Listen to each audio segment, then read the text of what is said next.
To Grace, my mom announced proudly, her smile radiant as she raised her glass. The one who made this magical day possible. I couldn't have done it without her. I froze. The words hit me like a punch to the stomach. Applause filled the room, people cheering and laughing, while Grace, just a few chairs down, offered a sweet, modest smile and a graceful nod, soaking it all in. My name is Anna Clark. I'm 30, and until recently, I thought my relationship with my mom was strong. We were close, movie marathons, long chats over coffee, the kind of bond one thought was unshakable.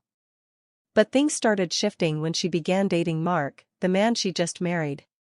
Slowly but surely, I felt her slipping away, like I was being replaced by someone shinier, newer, Grace, her stepdaughter. Grace, who was younger, prettier, and somehow always perfect. This wedding, her wedding, was supposed to be my way of bridging the growing distance. I'd poured months into planning every detail. I paid for the venue, handled the vendors, chose the flowers, everything. But all of it had to be kept quiet, a surprise, just like Mom wanted. It'll feel more magical that way, she'd said. So I stayed silent, thinking that when she saw it all come together, she'd see how much I cared. That it would mean something. Instead, I sat there like a ghost, watching her give all the credit to someone who hadn't done a thing.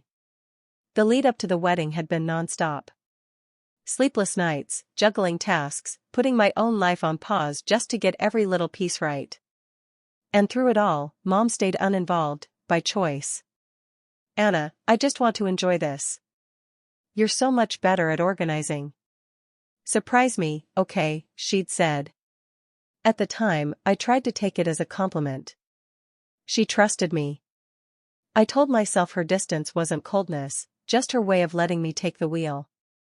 What I didn't know was that Grace had been telling a different story. While I was knee-deep in spreadsheets and seating charts, Grace was weaving her version of events, one where she was the one orchestrating the whole thing. That's why Mom never asked me how things were going. She thought she already knew. Grace had made sure of it. Looking back, the signs were there. I remembered a conversation I'd overheard a few weeks before the big day. I was in the kitchen working on the guest list while Mom and Grace chatted in the living room. "Oh, Grace, I don't know what I would have done without you helping with all the wedding details," Mom had said, her tone full of gratitude. Grace gave a soft, practiced laugh. "Oh, it's really nothing. I just want the day to be perfect, for you." My pen stopped. A knot tightened in my stomach. What was she talking about? Grace hadn't helped with anything. Not once. But I brushed it off at the time, thinking maybe Mom had just misunderstood. Now I knew better. "I'm so lucky to have a stepdaughter like you," she said, her tone soft but filled with praise. "You're such a natural at this.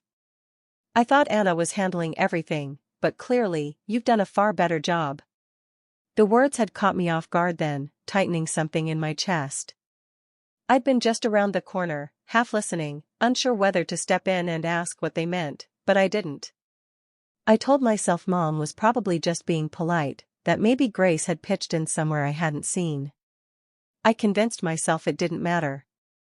But now, sitting here at the reception, her words echoed louder. Grace hadn't helped, she had rewritten the story. And Mom had believed every word. The weeks leading up to the wedding had been nothing short of exhausting. Every free second had been swallowed by checklists, emails, and back-to-back phone calls. I worked late into the night, every night, trying to balance my actual job with the constant chaos of wedding planning. My desk had morphed into a battlefield of fabric swatches, catering menus, contract drafts, and color-coded seating charts.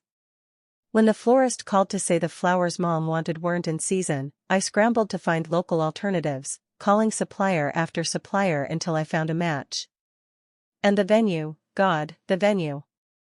When the hall double-booked us with a corporate conference, I spent 6 straight hours on the phone convincing the manager to honor our date. I finally secured another beautiful space, but it cost more than I'd budgeted. I handpicked the menu, paid extra for a tasting session so Mom wouldn't be disappointed. I folded every single napkin myself. I tied ribbons around chairs until my fingers ached. I even designed the invitations from scratch, cutting costs wherever I could.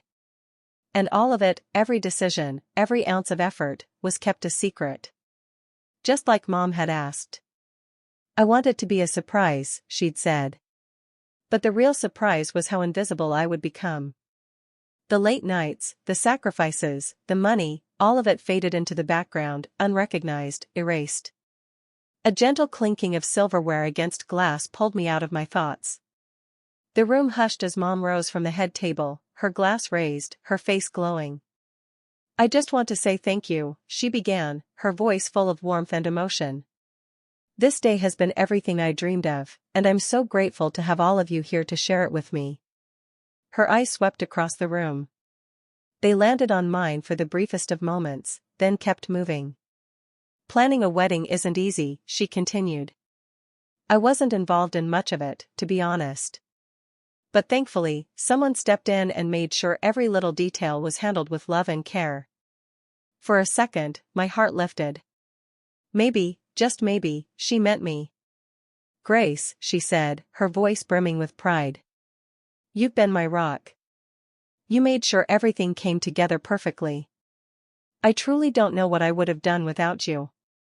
The room erupted in applause. Heads turned toward Grace, who offered a sweet, modest smile and a small wave, like the beloved heroine of a fairy tale only she remembered. "I'm so lucky to have you as my stepdaughter," Mom continued, her voice breaking just slightly with emotion. "You've made this day magical, and I'll never forget everything you've done for me." I sat frozen, the sound of applause washing over me like static. No one saw the truth. No one wanted to. Grace had taken the credit for the work I poured my soul into, and no one questioned it. And Mom, she believed it. Not once did she say my name. Not once did she acknowledge the months I spent holding it all together. To her, I was a ghost in the background of Grace's story. And that hurt more than I ever thought it would. The applause swelled, filling the room like a wave crashing around me. Tears pricked the corners of my eyes as I sat frozen, the sting of her words echoing louder than any clapping. Not a single mention of me. Not even a glance. Just a room full of people cheering, and my name, my effort, erased like it had never existed. Grace stood beaming in the spotlight, her eyes flicking toward me for only a second, a sly smirk dancing at the edge of her lips. She knew exactly what she'd done. I sat rigidly, hands clenched in my lap, trying to hold myself together as the applause roared. My cheeks burned, my chest tight with the weight of holding back everything I wanted to scream. Looking at my mother, glowing with pride, and Grace, soaking up praise that wasn't hers, I felt a storm swirl inside me, anger, heartbreak, betrayal. But I also knew this wasn't the moment. It was her wedding. Her day. And if I spoke up now, I'd only become the villain in someone else's fairy tale. So I forced a smile. I clapped, though each movement felt like dragging cinder blocks. I kept my eyes down and my face neutral, refusing to let anyone see how deeply I was unraveling inside. I told myself I'd deal with it later, sort it out, confront it, demand the truth, but not tonight. The rest of the evening passed in a blur. I stayed quiet, skimming the edges of the celebration like a ghost, waiting for the night to be over. A week later, when Mom returned from her honeymoon, I couldn't keep it bottled up anymore. The betrayal had only grown heavier with time. So I went to her house, determined to finally say what needed to be said. She was unpacking in the living room, her face still lit up from the trip.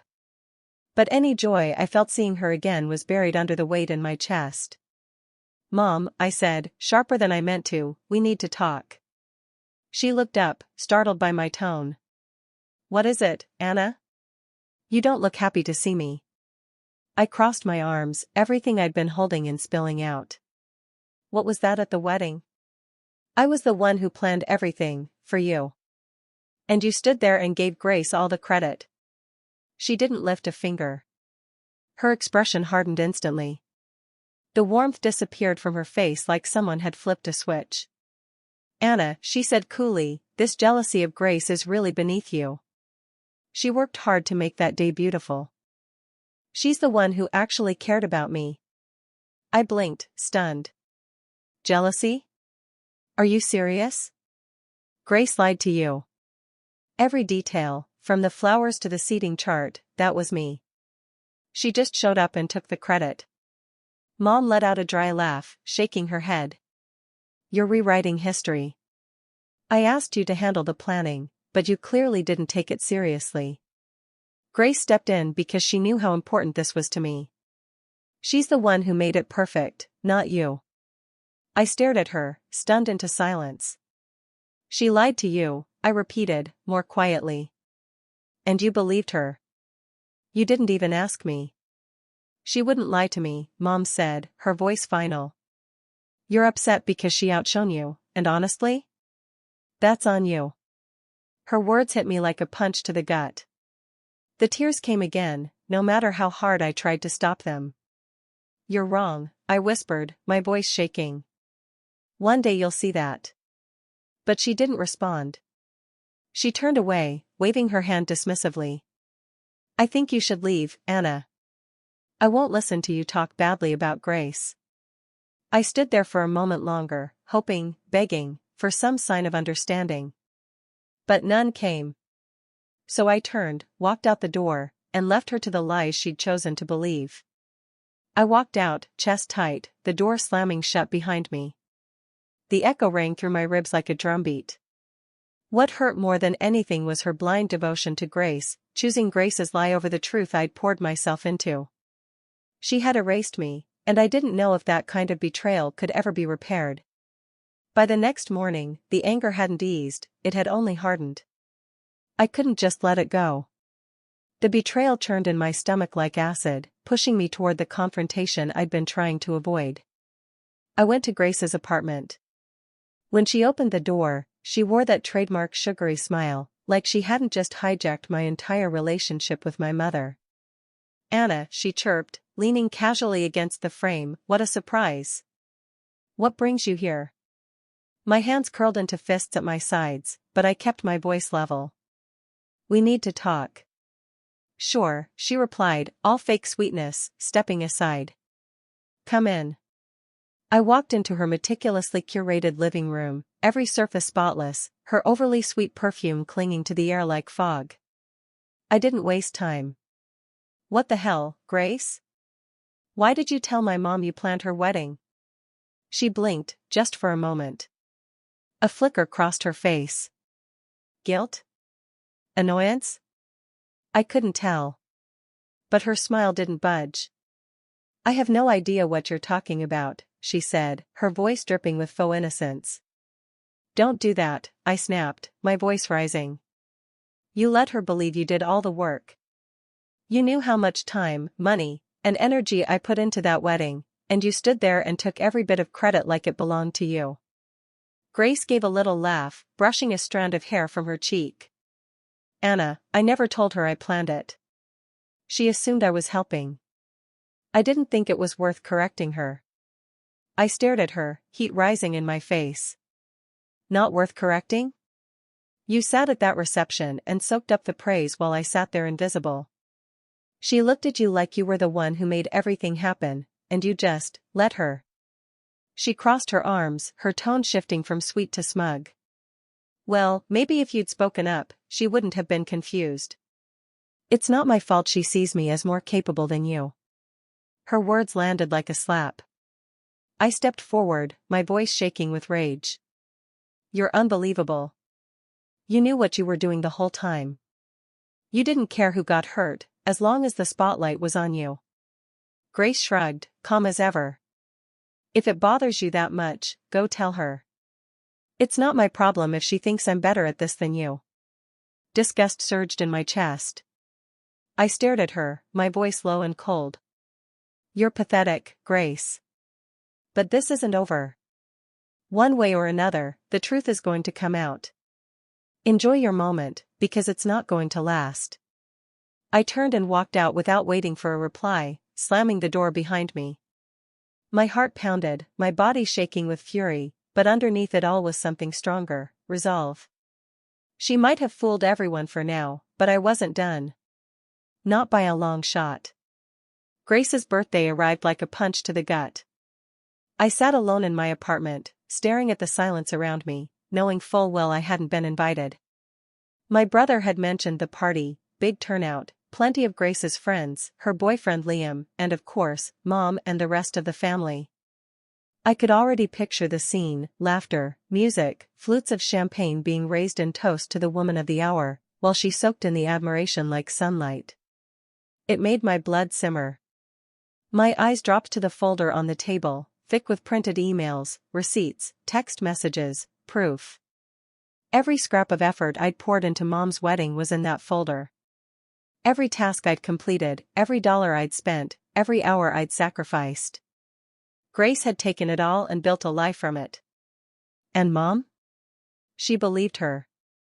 I stood, grabbed the folder, threw on my coat, and headed for the door.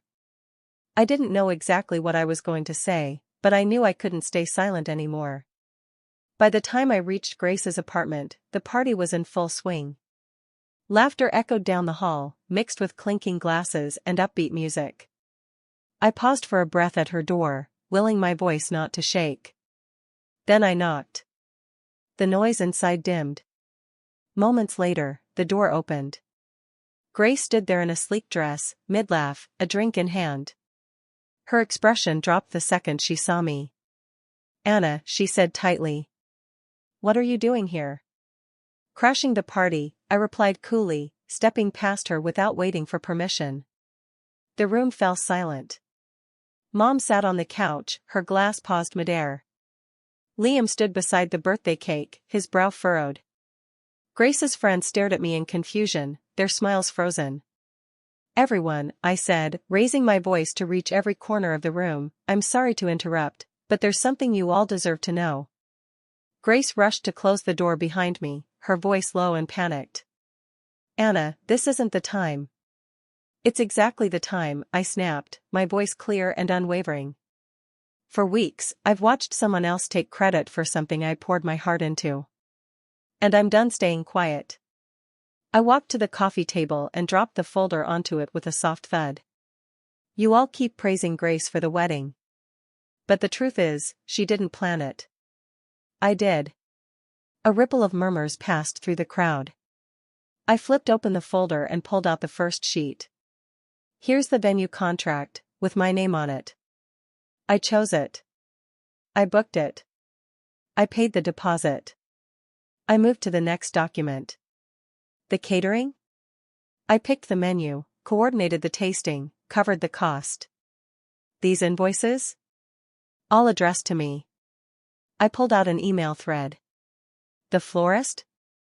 I tracked down local vendors after Mom's first choice fell through. "Here's the delivery schedule I personally arranged." With each item I revealed spreadsheets, bank receipts, screenshots of text messages. I could see the room shifting.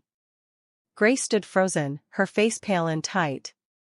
The invitations, the decorations, the seating chart, every last detail was handled by me.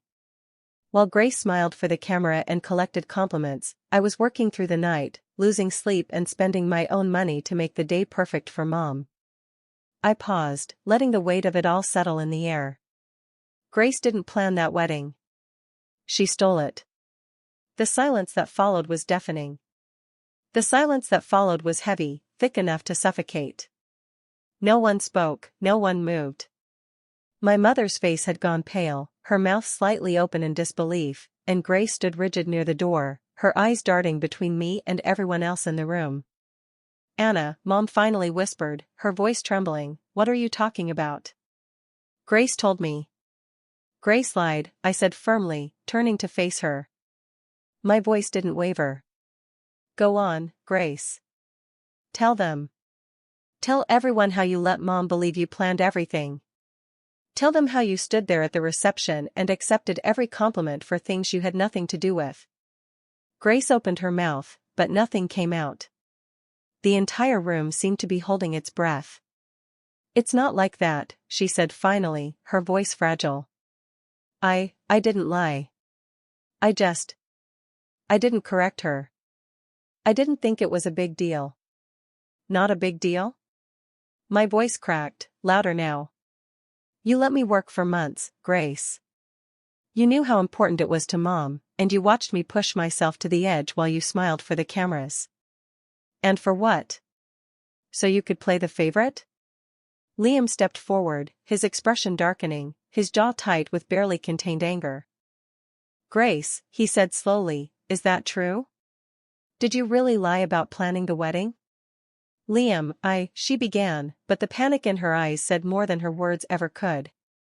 Just tell me the truth, he said again, firmer this time. Grace looked around, her cheeks flushed, her breathing uneven. She folded her arms across her chest as though shielding herself. Fine, she snapped. Yes. Okay? Anna planned it. I didn't. But it's not like it matters, it was just one day. Gasps and whispers broke out around the room. Liam stepped back as if her words physically pushed him away. It does matter, he said coldly. You lied. You let everyone believe something that wasn't true. If you can do that so easily, what else are you hiding? He didn't wait for an answer. He turned, grabbed his coat off the back of a chair, and without another word, walked out. Grace stood frozen, speechless as the reality of what had just happened sank in. The color drained from her face, and she looked helplessly at the people around her, most of whom wouldn't meet her eyes. I turned to Mom, who sat in stunned silence, her eyes glassy with tears she hadn't let fall. I tried to tell you, I said quietly. I did it all for you. And you wouldn't even listen. Anna, she whispered, her voice breaking, I didn't know. I'm so sorry. I should have asked. I should have. It's too late for that, I said, not unkindly, just tired. I didn't come here to ruin anything. I just needed the truth to be heard. I took one final look around the room, the tension, the shame, the shattered illusions, and gathered my things.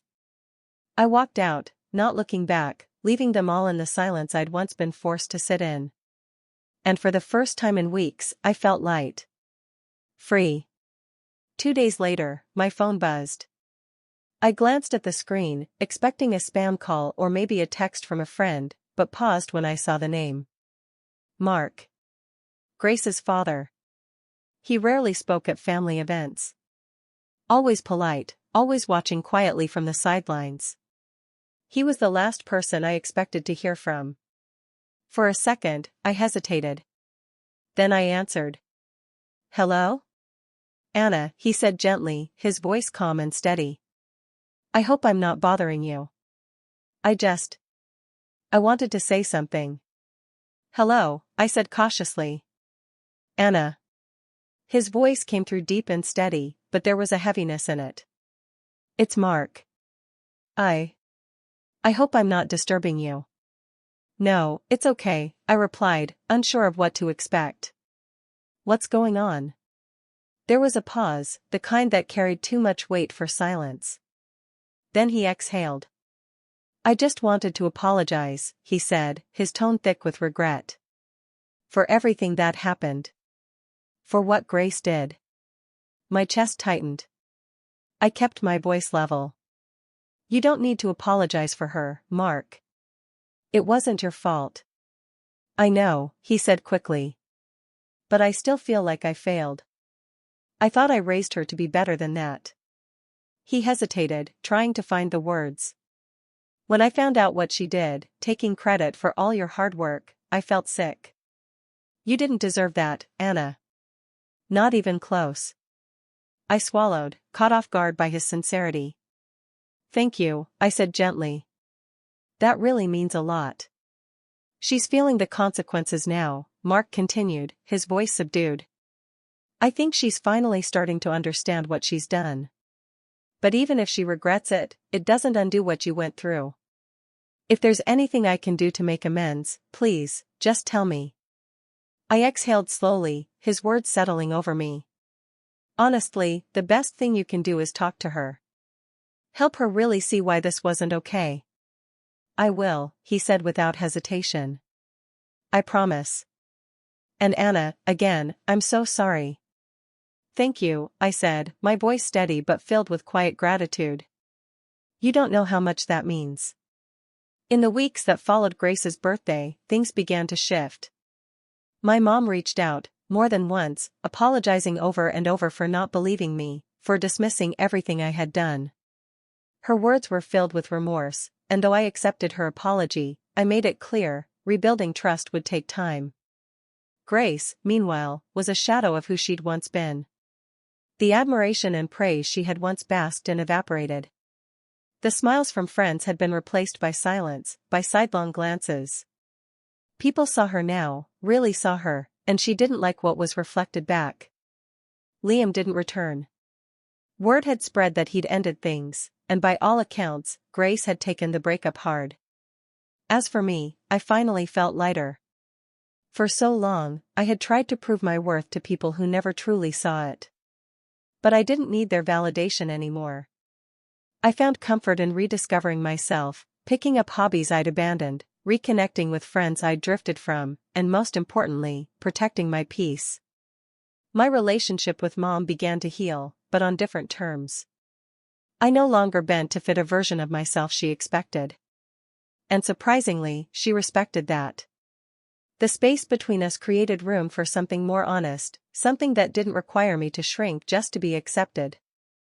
As for Grace, she faded into the background. And while a part of me felt a flicker of sympathy, it didn't last long.